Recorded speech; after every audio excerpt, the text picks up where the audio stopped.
Okay, guys, I'm gonna tell you the recipe for a good trilogy, so write this down. First, you need 2 fights that came before it, obviously. Then add 2 men strong enough to carry 10 years of history on their backs. Mix in pride, a lot of memories, a healthy amount of respect, and a few unanswered questions. Let it simmer long enough, and eventually, you get Jelva and Djakic. And don't forget the chef's kiss. Now that we've got the recipe, let's meet the men who'll bring it to life.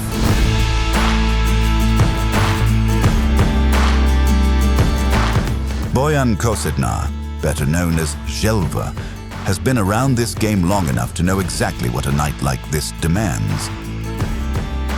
And across from him stands Dusan Djakic, seasoned, dangerous, and carrying the kind of experience that never leaves a fighter. But before we serve the final course, let's hand it over to the hometown hero. Bojan Želva Kosednar. Pa ništa, evo, ja sam ti žabar, više puta volim taj izraz da upotrebim. Žabar ti je nekako za nekoga ko dolazi iz Ljubljane.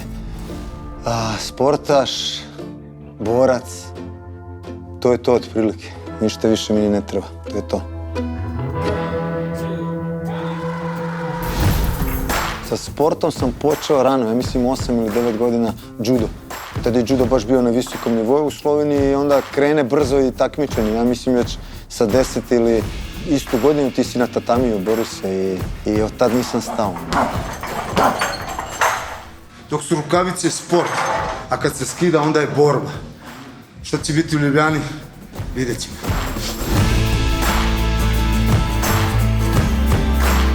Jean-Claude Van Damme, Schwarzenegger, Sylvester Stallone, to je bio taj period ninja filmova. Dušan Djakic izvan kaveza. Oho, gde si Džaka? Čovjek koji... Dobro pitanje, brate, nisam razmišljao. Gotovo već sam nakuđivala, gotovo pauz. Čovjek koji pokušava da uživa u malim stvarima. I te male stvari čini život.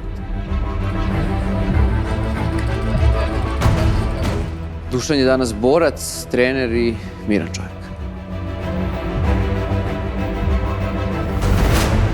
Sebe bih opisao u jednoj rečenici kao čoveka koji pokušava da bude bolji danas nego što je bio juče, a da sutra bude bolji nego što je danas. Kada pogledam sebe iz mlađih dana, prvo vidim neobuzdanost. Kad si sirov, često te obuzme ta vatra koja nekad ume da gori u pogrešnom pravcu.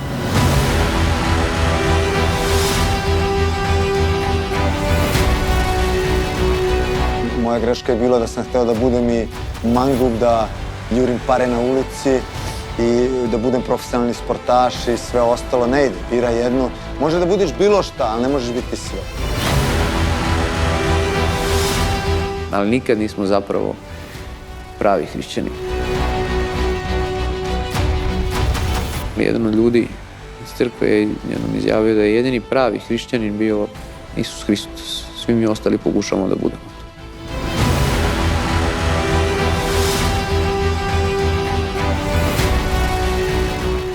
Ja Želvu gledam kao prijatelja. Reč prijatelj je uska možda za mene i njega. Ja bi njega možda nazvao pre bratom. I zagrliću ga kad ga vidim pre meča, ali Želja, on je moj protivnik. Znači nije neprijatelj, on je moj protivnik, sportski protivnik. Ovo nije rat ni jega, ni prošlost, niti pitanje ko je bolji. Ovo je jedan trenutak između dvojice ljudi koji se poštuju, mogu reći, i vole. Dule je spreman, vidim ga, vidim spreman. A niko neće biti pasivan ni gore ni dole. Znam da će ispred mene biti opasan Dule. Nisam ja u tom kavezu da se borim protiv tebe, nego da se borim sa tobom.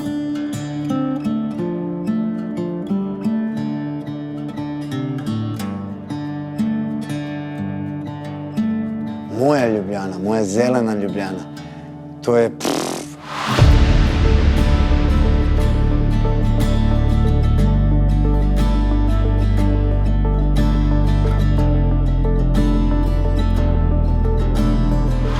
mislim da taj pritisak da ostvari pobedu po svaku cenu, da će dosta da utiče na njega, ali ne na dobar način. Stvarno imam osjećaj da sam kući, mnogo imam podrške od grada i sa tribina, od svih tih ljudi. Osjetim to, tu ljubav. Da mi kažeš, živjet ćeš ko kralj u Ljubljani do zadnjeg dana, ali ne smeš da izađeš preko granice Ljubljane. Potpisujem odmah.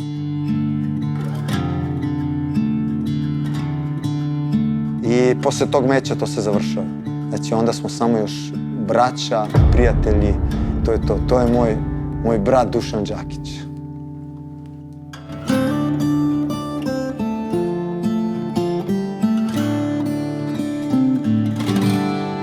Pa ja verujem da sam fizički bolji.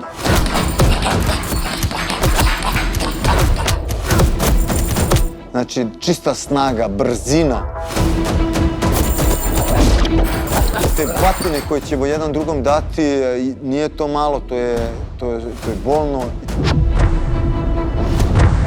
Ja verujem da sam ja bolji borac nego što sam bio u naša prva dva meča. A za njega...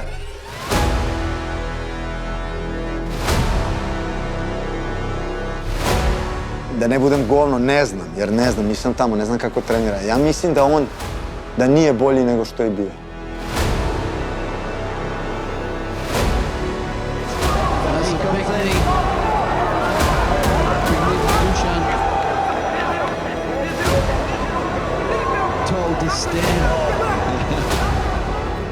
Moram zabiti ja prvi. Moram gol zabiti da bude 2-1 i onda smo najbolji jarani do kraja svojih života.